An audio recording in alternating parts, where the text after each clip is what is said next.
Samantala, Julius, napakaraming mga kababayan natin yung naapektuhan o nasa lantanga ng Super Typhoon Yolanda. Bukod pa yan sa mga nasawi o libo-libong mga nasawi dahil sa paghagupit ng malakas na bagyong ito. At imagine kung pati mga bata naapektuhan o nasa lanta rin ng naturang bagyo. At sa katunayan, napakarami talaga. Kabilang na yung mga mentally challenged na mga bata. Kaya naman bumisita dito sa Tacloban City si US Goodwill Ambassador Lamon Edward Jones para naman mabigyan ng kalinga itong mga batang may tinatawag na autism. Yan ang aking tinutukan at narito ang aking report. Bawat bata ay nangangailangan ng kalinga at pagmamahal. Ang mga batang ito sa isang pagamutan sa Tacloban City, taglay ang karamdaman na tinatawag na autism. Tulad ng marami nating mga kababayan, nasa lanta din ang mga bata noong kasagsagan ng pananalasa ng bagyong Yolanda. Pangunahing layunin ng isang organisasyon na pinamumunuan ni US Goodwill Ambassador Lamon Edward Jones na bigyang kalinga ang mga bata.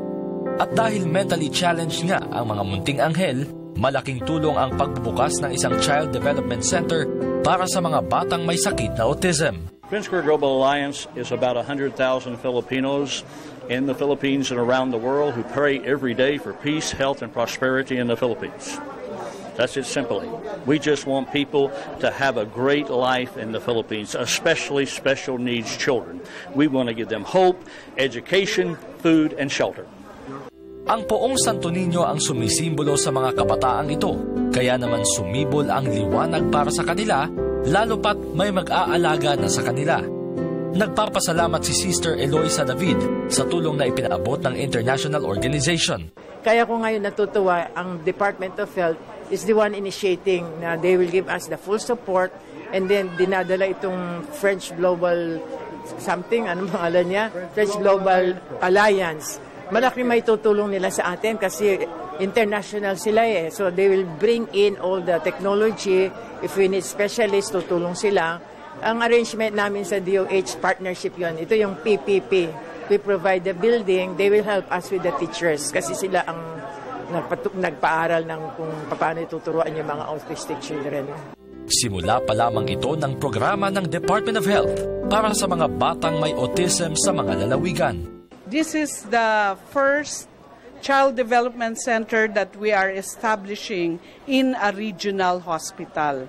And this center will actually look at children with developmental delays so that we can identify whether they have autism, other mental health, and other developmental disorders. Lahat tayo ay pantay-pantay sa mundong ito. May mga taong kinakailangan lamang ng espesyal na kalinga upang makasabay sa nagbabagong panahon. At Julius, bago tayo magtapos, ito na yung huling gabi ng ating pagbabroadcast dito sa Tacloban City.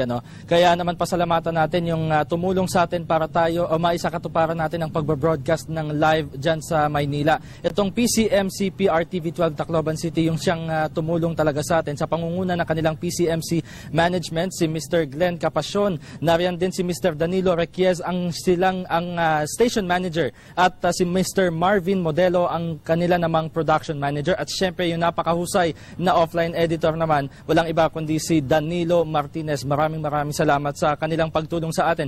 At syempre yung mga kasama naman natin dito sa Telebisyon ng Bayan sa pangungunan ng ating kasama na si George Bandola at itong si Director Andy Macapagal. Nariyan sina Jeff Tuazon, sina Albert Elona, Joel Mamaril, si June Basit, si Norville. Pasalamatan din natin at sino pa ba ang aking nakalimutan. Pero lahat sila, si Sir Logie, ayan, pasalamatan din natin siya, tumulong para sa ating engineering department para maisakatuparan nga yung live broadcast sa tulong ng ating live pack. So yan, naway makabangon itong Tacloban City at lahat ng mga bayan at probinsya na naapektuhan ng Super Typhoon Yolanda ngayong isang taon na nga nakakalipas mula nang humagupit ang isa sa pinakamalakas na bagyo na tumama sa kasaysayan ng mundo. Nag-uulat live mula dito sa Tacloban City para sa Telebisyon ng Bayan. Ako po yung lingkod, Haji Caaminio. Balik sa iyo, Julius. Maraming salamat sa ating mga nakaagapay at maraming salamat din sa iyo, Haji Caaminio. Nag-uulat po mula sa Tacloban City.